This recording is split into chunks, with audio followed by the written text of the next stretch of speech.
He didn't act like a wild bobcat. He's got the swagger of a wildcat, but the heart of a house cat. And a sock collection that would make any laundry basket cry. Meet Maverick, the bobcat who believes every cardboard box is a fortress, every sock is sacred treasure, and every visitor is a friend waiting to be purred at. This magnificent wildcat, with his distinctive ear tufts and golden eyes, demonstrates perfect hunting skills one moment, then chirps for cuddles the next. This is the story of nature's most adorable contradiction. A fierce predator who just wants to snuggle with your socks. Before we start, hit the like button and make sure to subscribe if you haven't, and hit that notification bell so that you won't miss any new stories. The call came through at 5:47 a.m. on a February morning that had painted Vermont's hills white with fresh snow. Caroline Matthews had been a licensed wildlife rehabilitator for 12 years, but the tremor in the farmer's voice on the other end still made her sit up straighter in bed. "There's something wrong," the elderly man said, his words coming fast and worried. "Found a baby bobcat by my barn, just lying there in the snow.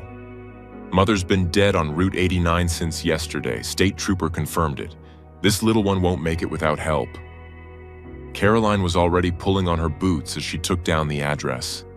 The drive to the farm took 40 minutes through roads that hadn't seen a plow yet, her truck cutting fresh tracks through the pristine white. She'd handled dozens of orphaned wildlife over the years. Raccoons, foxes, even a black bear cub once. But bobcat kittens were particularly vulnerable. Without their mother's milk and warmth, survival rates plummeted with each passing hour. The farmer, Mr. Hutchinson, was waiting by his barn, a bundle of old towels cradled in his weathered arms like precious cargo. When Caroline peered inside, her heart clenched. The kitten couldn't have been more than 3 weeks old, his eyes barely open, spotted fur matted with snow. He was no bigger than a loaf of bread, and when she gently lifted him, his body felt too cold, too still. But then, a tiny mule, weak but unmistakably alive.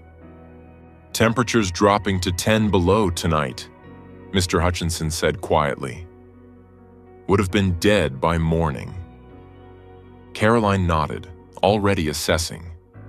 Severe hypothermia, probable dehydration, and without mother's milk for at least 24 hours. The odds weren't good, but she'd beaten worse odds before.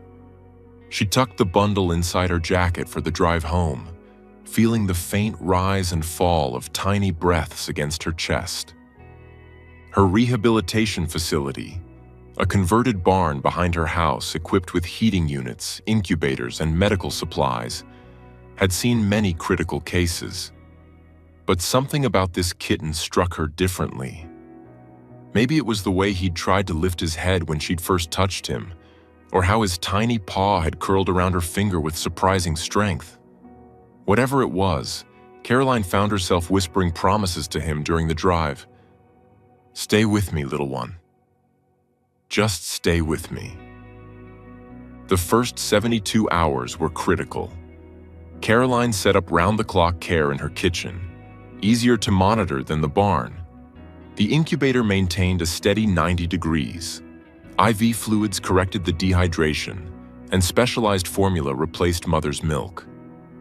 Every 2 hours, day and night, she fed him with a bottle designed for premature kittens.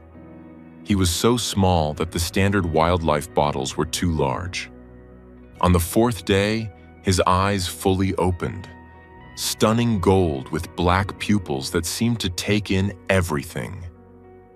That's when Caroline noticed something unusual. Most orphaned bobcats she'd worked with remained skittish, wild even in their vulnerability. But this one? When she approached with the bottle, he'd purr, a deep, rumbling sound that seemed impossible from such a tiny body. He'd knead his paws against the towel like a house cat, and after feeding, he'd cry until she held him. "You're supposed to be fierce," she told him one night at 3 a.m., his belly full and round, paws batting at her hair. "Your kind hunts snowshoe hares and climbs trees. You're not supposed to be this silly." By week 3, the kitten, whom Caroline had started calling Maverick in her notes, though she tried not to get attached, had graduated from the incubator to a large dog crate in her living room. This transition marked the beginning of what Caroline would later describe as the chaos era. It started innocently enough. Maverick discovered socks. Caroline had been folding laundry when a white athletic sock fell to the floor. Before she could retrieve it, Maverick had pounced, grabbed it in his tiny jaws, and proceeded to parade around the crate like he'd caught legitimate prey. The sock was nearly as big as he was, causing him to trip over it every few steps, but his determination never wavered. He'd growl if she tried to take it, then immediately purr when she backed off, settling down to sleep with the sock clutched protectively against his chest. "Of all the things to imprint on," Caroline muttered, but she couldn't help smiling. The sock obsession escalated. As Maverick grew stronger and earned supervised time outside the crate, he became a sock thief of legendary proportions. Clean socks from the laundry basket, dirty socks from the hamper, even socks straight off Caroline's feet if she wasn't careful. He'd collect them, creating a nest in the corner of the living room behind the couch.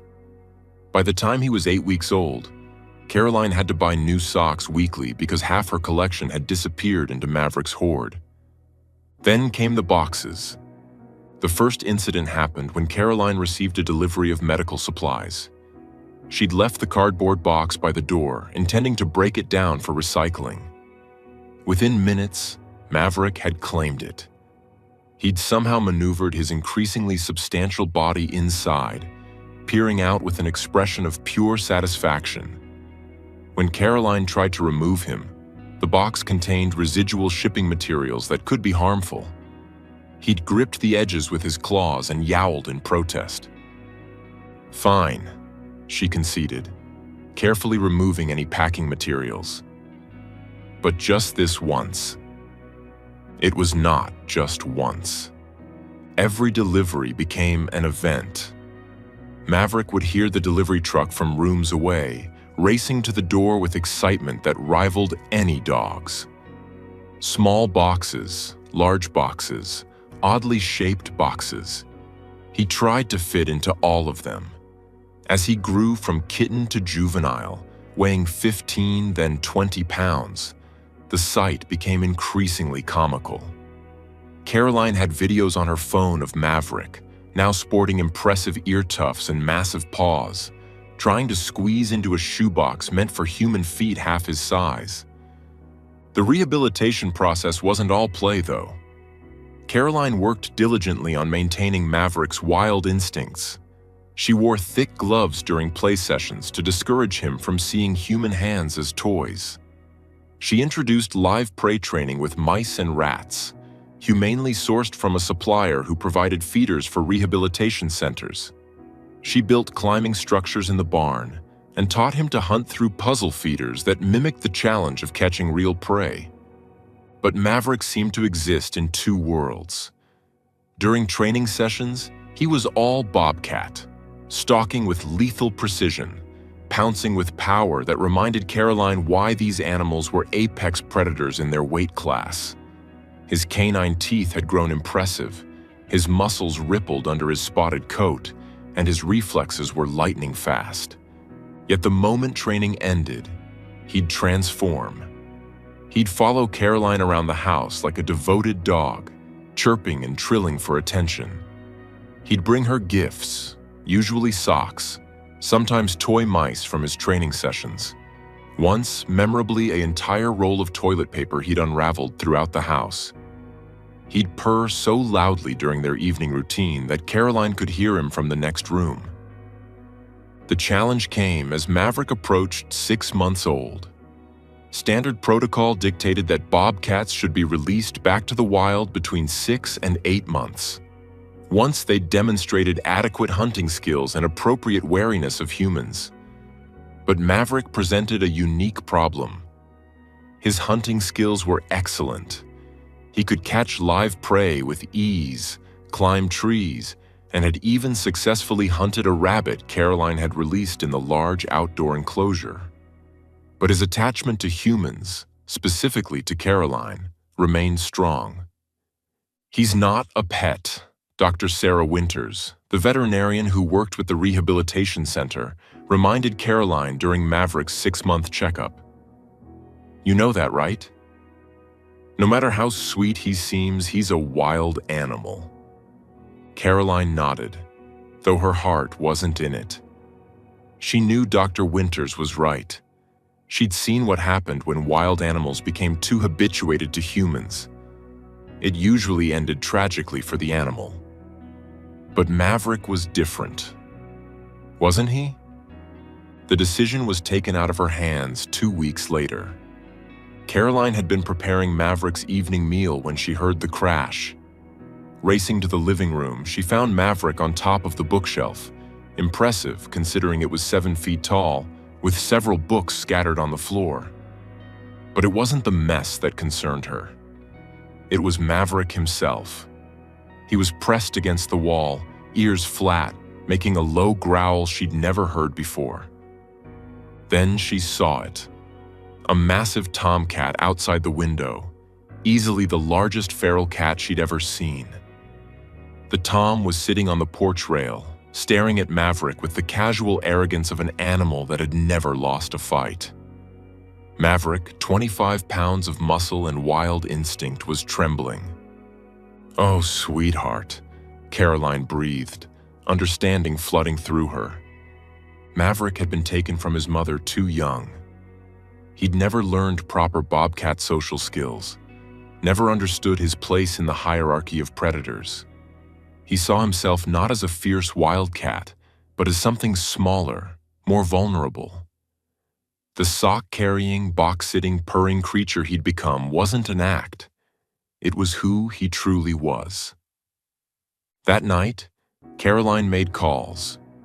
She spoke with rehabilitation centers across the country, looking for situations where a human-imprinted bobcat could live safely. The options were limited and heartbreaking. Euthanasia at worst, life in a small zoo exhibit at best. Neither felt right for Maverick, who'd sprawled across her couch as she made the calls, a sock dangling from his mouth, purring like a diesel engine. The solution came from an unexpected source. Mr. Hutchinson, the farmer who'd found Maverick, called 2 days later. "Been thinking about that bobcat," he said without preamble. "My granddaughter's studying to be a veterinarian up at Cornell. She mentioned something about wildlife ambassador programs, animals that can't be released but help educate folks about conservation. That's something you've considered?" Caroline had, but ambassador animals required special permits, dedicated facilities, and significant funding. It wasn't something a single rehabilitator could typically manage. But Mr. Hutchinson wasn't finished. "My farm's been in the family 4 generations, he continued. "Got more land than I need these days. What if we worked something out? Build proper facilities on my property, you manage the program, we split the educational visits? My granddaughter says schools pay good money for wildlife presentations. Could help fund the whole operation, maybe even expand to help more animals." The idea had merit, but it would take months of planning, permits, and construction. In the meantime, Maverick continued his dual existence. Fierce predator during training, oversized house cat the rest of the time. The sock collection grew to legendary proportions. Caroline had to dedicate an entire drawer to Maverick's kills, socks of every color and size he'd proudly presented to her. The box situation had evolved, too. Caroline had given up fighting it and started ordering supplies in bulk just for the boxes. She'd break them down to various sizes, creating a rotating selection of dens for Maverick. Watching him try to stuff himself into increasingly smaller boxes became evening entertainment. He'd contort his body in ways that seemed to defy physics, always managing to fit at least 3/4 of himself inside, tail and back legs comically protruding. Autumn arrived with spectacular color in Vermont's mountains. The permits had been approved, the facilities on Mr. Hutchinson's farm nearly complete. A large enclosed habitat with trees, hiding spots, and a climate-controlled shelter, plus an education center where Maverick could safely interact with the public from behind specially designed barriers. But as moving day approached, Caroline found herself struggling. Every night, Maverick would curl up beside her on the couch, his massive head on her lap, purring while she stroked his ears. He'd still bring her socks, dropping them at her feet with obvious pride. During their last week together in the house, he seemed to sense the change coming.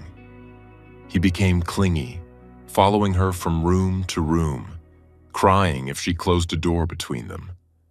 "You're going to be okay," she told him the night before the move, his body taking up half the couch, a collection of socks scattered around them like offerings. "You'll still see me every day. You'll have more space to run, climb, play, and you'll help teach people about bobcats, show them how special your kind really is." Maverick responded by purring louder and batting at her hair with one massive paw, claws carefully sheathed, something he'd learned months ago when Caroline had yelped after an accidentally rough play session. The transition to the ambassador program exceeded everyone's expectations. Maverick thrived in his new habitat, which was 10 times larger than anything Caroline could have provided. He had platforms at various heights, a pool for hot days, another un-bobcat-like trait, he loved water, and multiple dens, including, yes, a selection of cardboard boxes that Caroline refreshed weekly. The educational programs began slowly, just local schools at first. Caroline would talk about bobcat biology, conservation, and habitat protection, while Maverick demonstrated his climbing skills, hunting techniques, with toy prey, and, to everyone's delight, his sock obsession. She'd incorporated it into the presentation, explaining how young animals form attachments and how early experiences shape behavior, even in wild animals. The moment that convinced Caroline everything would be okay came during a visit from a group of elderly residents from a nearby assisted living facility. One woman, Mrs. Eleanor Price, had been wheelchair-bound and largely non-responsive according to her caregivers. But when Maverick padded past her section of the viewing area, carrying his favorite purple sock, something sparked in her eyes. "I had a cat," she said suddenly, her voice creaky from disuse.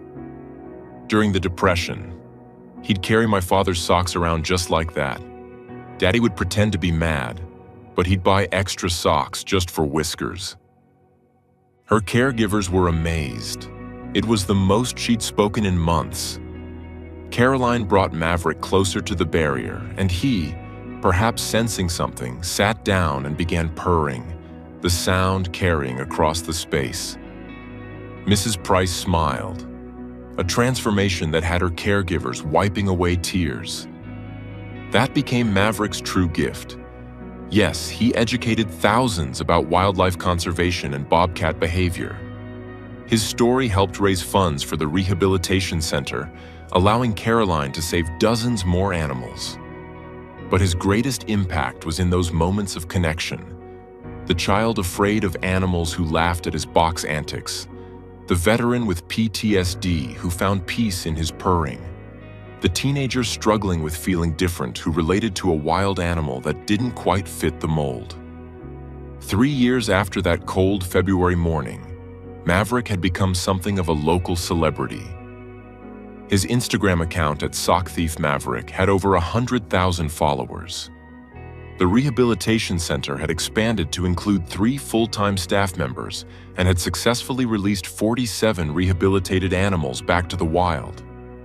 Mr. Hutchinson's granddaughter, now Dr. Rebecca Hutchinson, had joined as the center's veterinarian.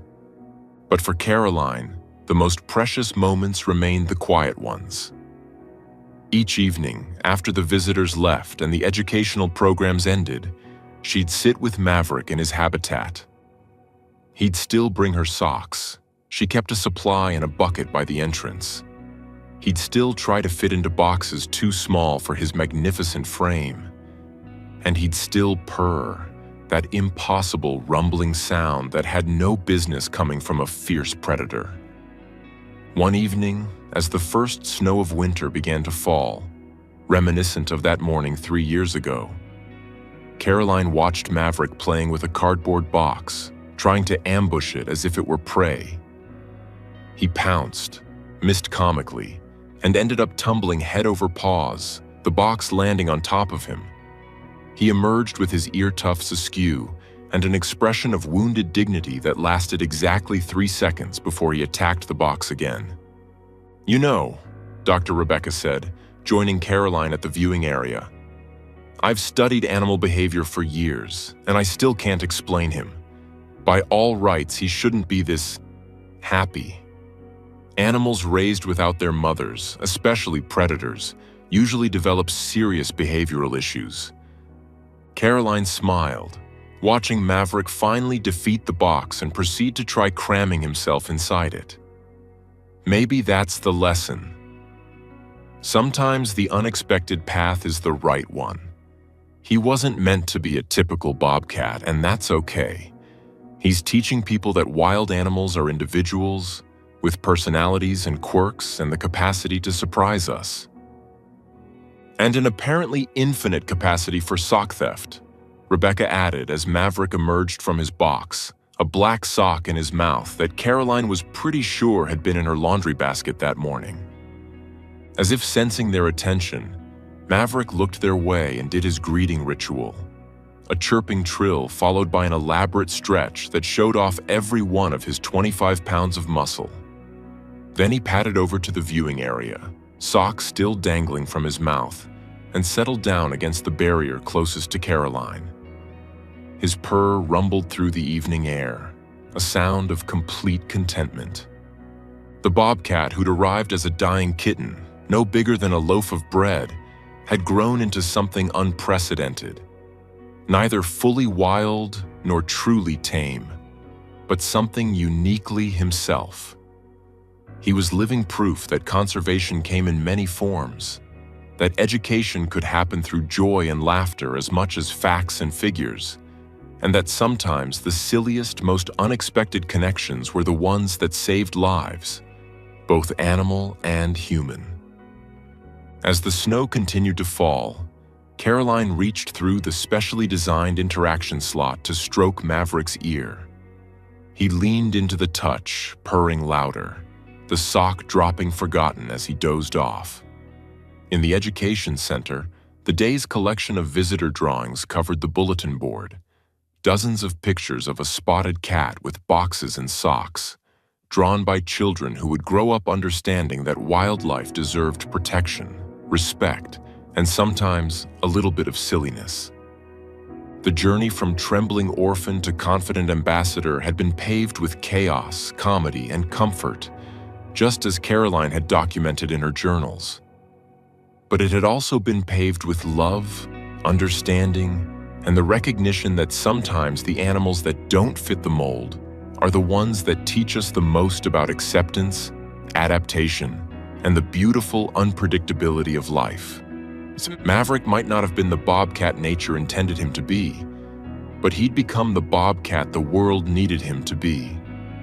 A bridge between wild and domestic, fierce and gentle, expected and surprising.